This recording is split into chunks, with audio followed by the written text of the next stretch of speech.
This time around, I wanted to kind of show you a neat little trick inside of Camera Raw to help you work inside of Photoshop in a way that you can go back and forth between the Camera Raw dialog box here and inside of Photoshop if you decide you want to change something. So what we're looking at here, I'm going to take you pretty much step by step through a photo that I work on. And the way that we're going to do this is I'm going to do some changes here inside of Camera Raw, and then I'm going to take it into Photoshop, but then I'm going to do some more changes on a duplicate copy of it, and you'll see how we combine the two together. First thing here, let's warm this one a little bit. I'll add a little bit of magenta into it. Increase my exposure. Recovery we'll leave alone. Fill light might shed some light onto those mountains in the background, and then blacks will add some contrast for us. Okay, I might even crank up the exposure just a little bit more here. And then clarity is going to give us some nice amount of contrast, especially if you look at the sky. Though it's hard to see before and after with just clarity, but here's at 0, and then here's cranked all the way up to 100. Okay, so we'll go somewhere around in the 70s for that. And then finally, vibrance is going to do a nice job of popping some color in there.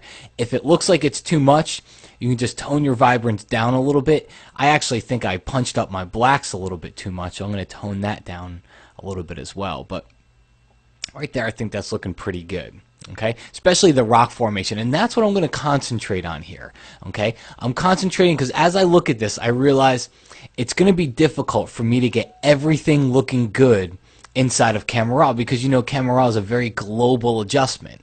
All right, I did try to come over here to my luminance tab inside of HSL, and I can work on that sky a little bit to darken it, but honestly I wasn't really happy with the results that way. So what I'm going to do at this point is I'm going to go into Photoshop, but I'm going to hold down my shift key before I do that, and when I do that, it changes to open object down here. If I let go of shift, it says open image. I want it to say open object, so I'm going to click on it. It's going to take us over into Photoshop, but the layer that we're going to have in Photoshop is going to be what's called a smart object. Okay, and a smart object is going to mean that we can now make changes to this and go back and forth between Photoshop and Camera Raw. Let me show you what I mean. If I duplicate this layer, all right, I'm going to come up here to the layer menu. I'm going to go down to Smart Objects, and I'm going to choose New Smart Object via Copy. And that's really important. You don't just want to press Command or Control J to duplicate. You want to do New Smart Object via Copy. At this point, I know that I want to just work on the sky. I want to kind of deepen the blue in the sky a little bit. So the first thing I'll do is I'll make a selection of that sky.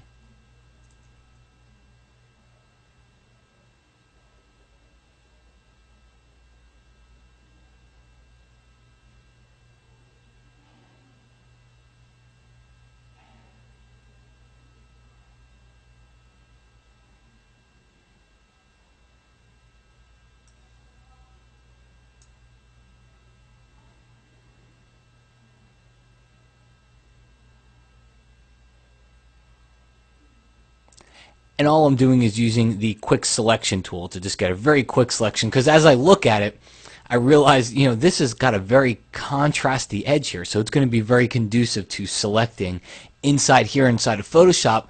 If you're wondering, if you have Photoshop CS4 and you've got that adjustment brush in Camera Raw, if you're wondering why I didn't do it there, it's because I can make such a fast selection here in Photoshop instead. It's just easier that way. Okay? And then all I'm going to do here is add a layer mask to that layer. So what this is going to do for me is I can now double click on this top layer here. It's going to take this photo and open it right back up into Camera Raw, where I can now take down my exposure setting. Okay, maybe even come in here and tweak the luminance just a little bit, since now I'm working on a different part of the photo, just the sky. I'm not worrying about anything else. I'm going to hit OK. And watch what happens back here inside of Photoshop. It updates the layer. All right, you're going to see in a second here, it's going to update that layer, but it's only going to update the sky.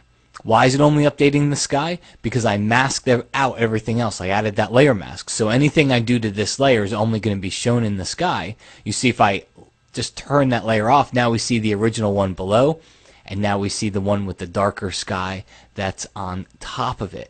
Okay, and because we duplicated it through the layer menu, remember when I told you it was very important to come under here to layer and go to New Smart Object via Copy, when I make changes to this Smart Object layer, it doesn't automatically change this one. If I just hit Command or Control J to do that, then it would automatically change both. So now you can kind of get the best of both worlds. You can still use Camera Raw to do all of your exposure and your color changes and things like that, but at the same time you can open it up as a smart object here into Photoshop, and you can take advantage of Photoshop's capabilities of making quick selections, which is what it's really good at.